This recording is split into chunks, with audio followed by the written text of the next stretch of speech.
Sunday Mirror comic section. This is from 1936. Quick review of this from New York, Sunday, March 22nd, 1936. And you can see the stories. The artwork is absolutely excellent. Also, you can see these were pretty big comics. I mean, they were just great, I think. Absolutely lovely.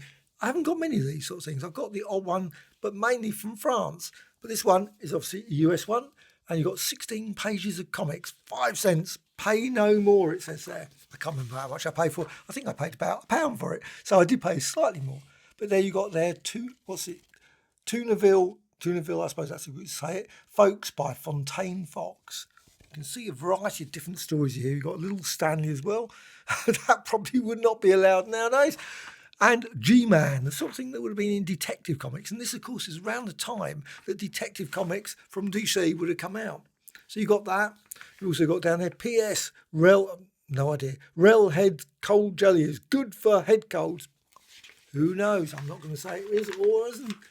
And then you got Mutt and Jeff, of course. They were in everything. Bud Fisher.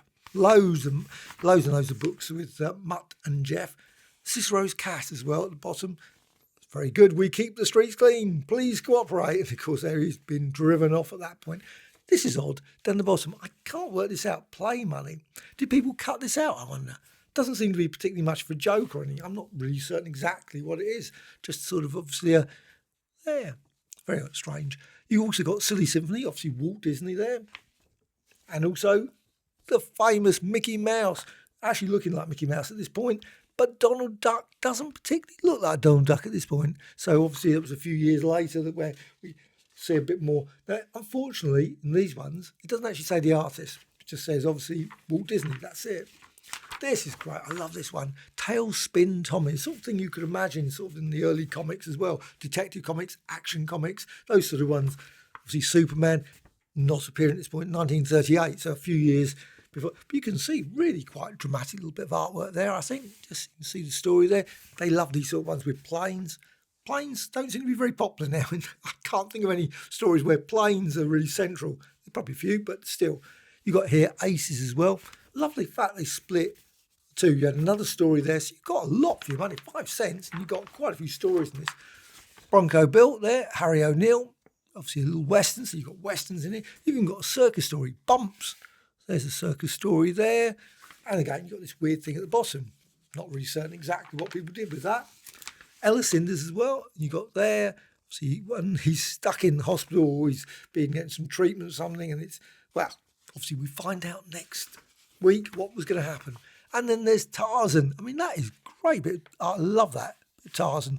Always enjoyed good old Tarzan stories. Of course, you can get all these sort of volumes collected now with Tarzan. But, of course, some of these ones in these probably have never been collected. Little Abner, you got there. Obviously, by Al Cap. I'm certain that one has been collected. But a really lovely bit of artwork there, I think. That's a real good there. Well, we also got Double Aid helped man and maid. Very strange. And also, it's obviously an advert, I think. See how it improves her skin. Stopped BO and helped him win. Okay. And also Going Home to Your Mother, Evelyn. Obviously a story there. Not particularly very much. Again, I think it's another advert. How weird. Putting all these adverts in. We're seeing it basically look like it's a comic book, comic story, and then it's actually something else. And then you've got 120 to 150 shaves in the big red tube, apparently for life. Boys shaving. I assume that's still going. I have no idea. Henry, you can see there, Carl Anderson, really lovely little comedy there, comedy one there, obviously floating away there. And again, they've got this weird bit at the bottom. Read The Adventures of Henry, obviously they're saying that every weekday in the New York Daily Mirror. Is the Daily Mirror still going? I have no idea. Can't say I've ever heard of the Daily Mirror. Now, when I first got this, picked this up, I think it was a book fair or something, great place for picking up things like this. But I picked it up and I thought it was the UK Sunday Mirror. It wasn't, obviously. 5 cents. I should have been a giveaway, shouldn't it, for that?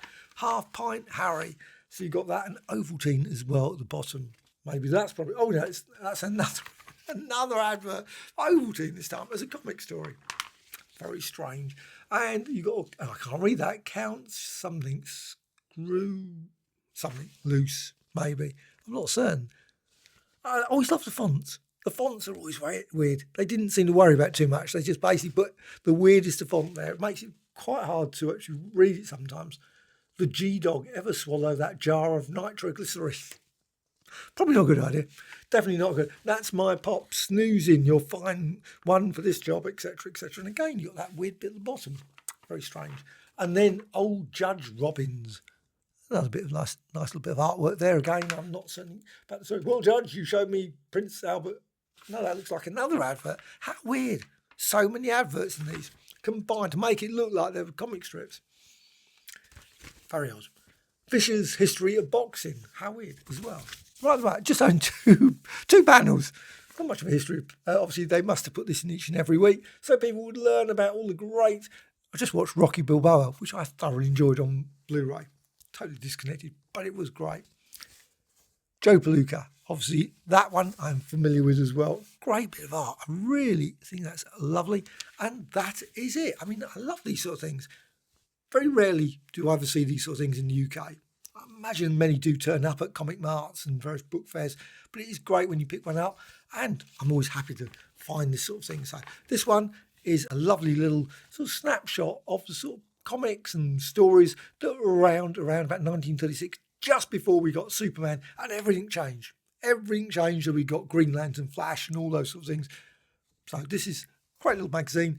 Really pleased I picked this one up, and it's a fascinating insight.